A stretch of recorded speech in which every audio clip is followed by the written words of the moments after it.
We continue now at the top of Daf Nun Ham and Beis Meseches Zevachim. This is Zevachim Daf 55b. On the previous summit, the Gemara brought a brisa with a machlokas tanoim with regards to kachim kalim. The halach is that kachim kalim, like korban shlamim, can be slaughtered in the entire azara. And the machlokas tanoim simply is whether it's obvious that the kachim kalim, the shlamim, can be slaughtered in the north of the azara. If kachim are slaughtered there, certainly we would say the shlamim is slaughtered there. That's the opinion of the Tanakama, that it's a kal v'chomer, it's obvious. According to Rabbi Eliezer, no, we need a pasuk, because one might have thought that maybe when it comes to shlamim, it can only be slaughtered in the areas where the kachim are not slaughtered. Maybe it wouldn't be slaughtered in the north of the azara, so we need a pasuk to teach that you slaughtered in the north of the azara as well as the rest of the azara. And the Gemara now says, "B'ma'ika miflagi," what exactly are the Tanakama and Rabbi Eliezer arguing about? The Gemara explains, Tanakama Savar, the Tanakama holds Tolosa Kroi Ksivi. Again, there are three psukim that are written. It talks about Pesach Ol Moed, it talks about Lifnei Ol Moed. Why do we have the three psukim? Chad Lagufe, so one pasuk is to teach what the pasuk itself is talking about. Deni Boy Pesach Ol Moed, that we need it to be by the entrance of the Ol Moed. We'll see Rashi in a moment.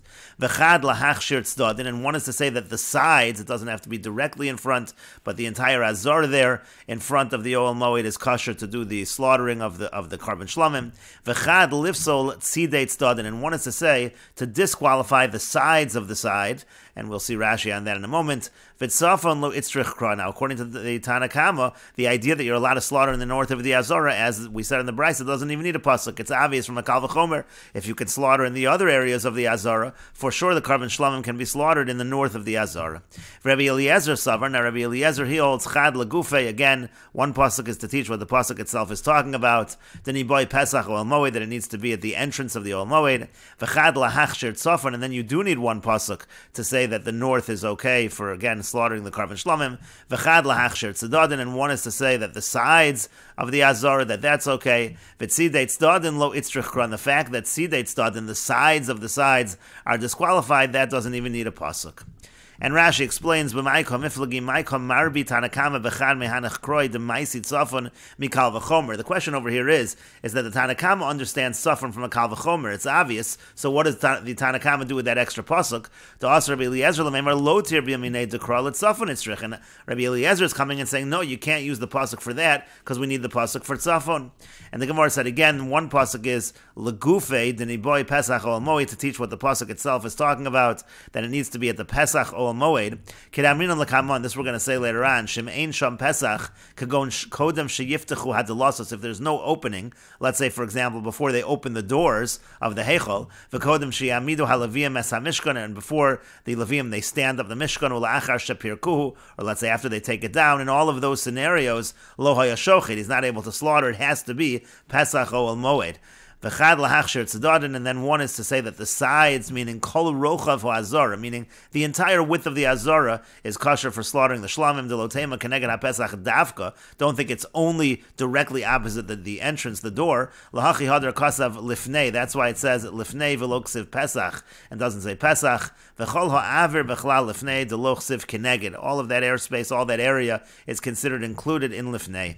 V'chad lifsol tzidei tzadin, and then one is to say the sides of the sides are disqualified. Kagon lishkos, for example, they had the chambers. Ve'afilu tochen kodesh. Even if those chambers were considered kodesh, psulos l'shchita, they are disqualified for slaughtering. Kedel kamon, as we'll say later on. Delo tema mid pesach lav dafka lifnei nami lav dafka. Don't say since pesach is lav dafka, it doesn't actually have to be at the opening. So maybe lifnei also is lav dafka. Maybe you'll say it's even good at sidei tzadin. Elashiyei ohel notoi lohachi hadar ksiv lifnei. That's why it says again lifnei lememra de dafka hu v'lo lishkos. It means to say again only in the azara, but not in the lishkos, not in those chambers.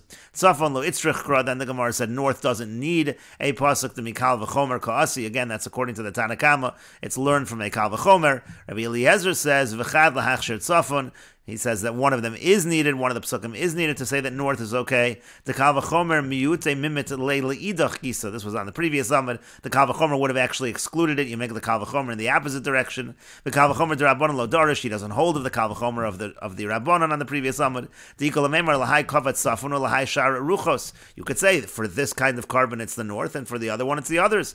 The mai kedusha say that safun midarim ela dekvias makam bi'almahu. Maybe they're just set areas. It's not an issue of the fact that the north is holier, there are set areas for different karbanos. That's what you could have said. And again, according to Rabbi Eliezer, tzidei tzedad, and the fact that that's disqualified does not require a pasuk. And the Gemara continues, what's the difference that over here it uses the word Pesach at the entrance, Pesach ol moed, and what's the difference that over there, lifnei ol moed, that it's written before the ol moed? And the Gemara says, Kamash Malon Kid Rav Yehuda Mar Shmuel. The pasuk is teaching us what Rav Yehuda said that Shmuel said. The Yamar Rav Yehuda Mar Shmuel, because Rav Yehuda said that Shmuel said, Shlomim shashachton kodem sheyiftechu dalsos hahechol. If a shlomim is slaughtered before the doors of the hechol are opened, psulin, they are disqualified. Shenemar, as it says in the pasuk, v'shachtu pesach oel moed. It says again, they are slaughtered at the entrance of the oel moed. Bizman shu pasuach. It has to be at a time when it's opened. V'lo bizman shu nol, not at a time that it's closed. Itzmar Nami was stated as well. Amar Mar Ukva Bar Chama, Amar Rabbi Yossi Rabbi Chanina.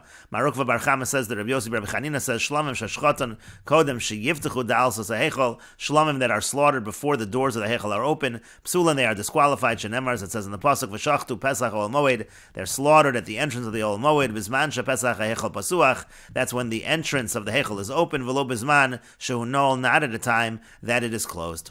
B'ma'arava masnihachi, in the west, they taught it as follows. Amar Rav Yaakov Barach Amar Ravashi. Rav Yaakov Baracha said that Ravashi said, Shlomim shashchoton kodem sheyiftechu da'alsos hahechol psulim. If the shlomim are slaughtered before the doors of the hechol are open, they are disqualified. Of a mishkan kodem sheyamidu leviim es hamishkan. By the mishkan, if let's say it happens before the leviim put up the mishkan, or ula'achar sheyifreku leviim es hamishkan, or if after the leviim they disassemble the mishkan, they take down the mishkan, psulim, again they are disqualified. And the Gemara continues, Pshita is obvious mugaf. Let's say the door of the hechel is closed, but it's not locked.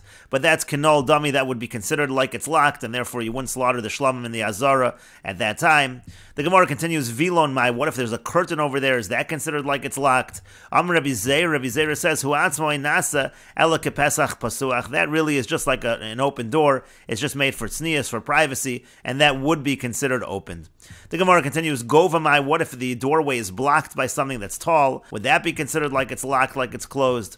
The Gemara says, Tashma, come in here, the following proof, Titania, as we learned in a Brayso, Rabbi Yossi Rabbi Yehuda Omer, Rabbi Yossi Rabbi Yehuda says, Shnei pishpishin hayu beveis hachalifos. There were two small entrances by the beis hachalifos, that's the chamber of knives, the Govan Shmona, and they were 8 high, 8 amos high, Kedei lahachshir eso azara kula. That way we allow the entire azara, it's all considered to be in front of the Oel Moed, la'achilas kachei kachim, as far as eating kachei kachim, which has to be done in the azara, veleshchitas kachim kalim, and as far as slaughtering kachim kalim, again, which has to be in the azara. We'll take a look at the diagram. Again, this area of the azara right over here in front of the ulam, you had the heichol, this is the heichol in the Kodesh Kodashim, then there was the ulam, which was like the entryway, and then you had the azara in front. Now this part of the azara in front of the heichol is obviously considered lifnei ol moed, that's not the question, but the question is, what about the rest of the azara? And so right now the Gemara is dealing with the area over here. This is behind the chamber of knives, and that's the pishpishin, the pishpesh over here, and over here refers to the small entrance,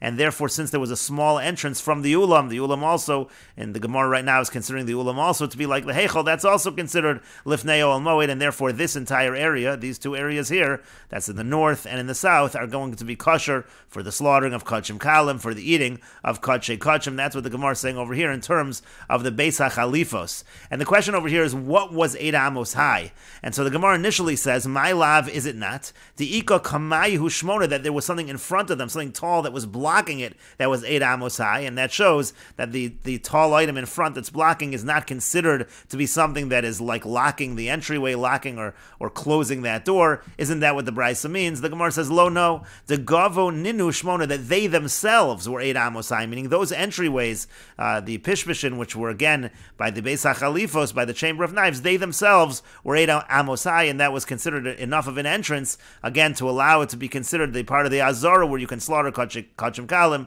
where you can eat kachei kachim. But the Gemara continues and asks, if we're saying that the gavu ninu shmona, that they themselves were 8 amos high, how does that work? Meisa, we have a question from the following Mishnah in Midos.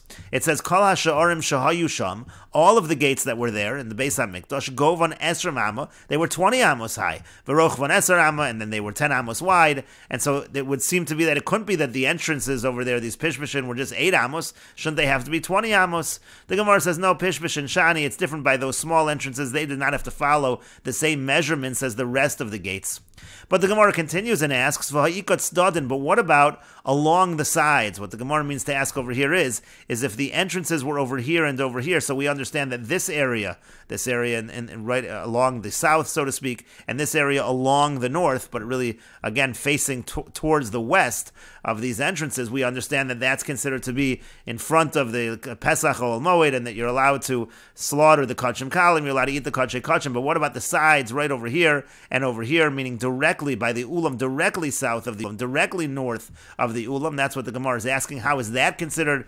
That it's a part of the Azara that's kosher for the slaughtering of Kachim Kalim, and again, kosher for the eating of Kachim Kachim? That's the Gemara's question. And how is it that the entire Azara, what about the sides? And the Gemara says to that, that actually the entrance was really at the corner, meaning to say the entrance over here was at the corner, so that it was facing both in this direction towards the west, but also facing towards the north. And the same thing over here, it was at the diagonal, it was at the corner, so it's facing towards the west, but also towards the south. So that also is an area that's considered to be kosher, an area kosher in the Azara for the purpose of eating kachim kachim and for the purpose of slaughtering kachim kalim. But the Gemara still continues and asks, Achore Beis HaKaporos Mai, what about the area behind the Kapores? And what that means to say is behind the Kodesh Kadoshim, this area over here, as it says, Yud Aleph Amma Achore Beis HaKaporos, the 11 amos behind the Beis HaKaporos, behind the Kodesh Kadoshim. So there you don't have the doorways facing that area. So how is that an area of the Azara that can be used for eating Kachim Kachim and slaughtering Kachim Kalim? And the Gemara says to that, Toshma, come here, the following proof. The Yomar Rami Bar Rav Yehuda Marav, because Rami Bar Rav Yehuda said that Rav said, Lul Katan Hoya Achore Beis HaKaporos, there was like a small opening, and that opening was behind the Beis HaKaporos, Gavoa Shmona Amos, and it was 8 amos high, Kadei Lahachshir, Etzo Azar, in order to render the Azara fit, the entire Azara fit, Lachilas Kachim Kachim, for the eating of Kachim Kachim, Velashchitas Kachim Kalim, and for the slaughtering of the Kachim Kalim. Vahainu Dechsiv, and that's what's written in the Pasuk Shnayim Lapar Bar. It says that they had 2 watchmen, Lapar Bar, which is this area right here, identified again in the diagram in Rashi. There was 2 watchmen because there was a doorway. There was an opening over there. The Gemara says, "My lapar bar." What does that mean? Amar Rava bar Rav Sheila, commando Amar. It's really just like saying klape bar, facing towards the outside. This is an area that's facing towards the outside, and so therefore, again, there was this opening, and that's why there were watchmen over there, and that's why also that area of the Azar as well was rendered fit in terms of the slaughtering of Kachim Kalim and in terms of the eating of Kachim Kachim. And we will take a look at the full pasuk. This is a pasuk in Divrei Hayom, and the pasuk says La Parbor, La Mayrav Arbo, La Masila, Shnayim La Parbor. Again, it's talking about the 2 watchmen, and here in the pasuk it has it as one word. Again, this area that was in the Azara had these 2 watchmen. And Rashi explains, Lul is kamin chalon pasuach. Lul is like an open window, min hata, from the ta. The ta was a room, sha'achore beis hakaporos. It was a room right behind the beis hakaporos, right behind the Kodesh Kadashim, la'avir ha'azara. And again, that window opened up to the Azara. And Rashi continues, V'hainu d'chsiv shnayim la'parbor, mishtoi b'mispar hashomrim. The pasuk here is talking about the number of watchmen, shehamidu b'mikdash, which they had in the mikdash, l'chol ha'psachim, for all doorways. V'kamar shnei shomrim hamidu labar, v'hainu la'oso lul. They had these 2 watchmen again for this particular window that opened up towards the Kodesh Kadashim. And the Gemara continues, Amar Rav Yehuda Mar Shmuel. Rav Yehuda said that Shmuel said, Ein chayavin mishum tumma ela al. There's no liability for tumma except, and Rashi explains, Ein chayavin mishum tumma hanichnas tomei laharabayis. This is talking about somebody who enters harabayis tomei. Eino chayav el imkein nichnas lasoch hekef chalal ha'azara, is only liable if he enters into the area surrounded, that area of the Azara, v'hu, and we will continue with this discussion in the next video on Daf Nun Vav Amud Aleph.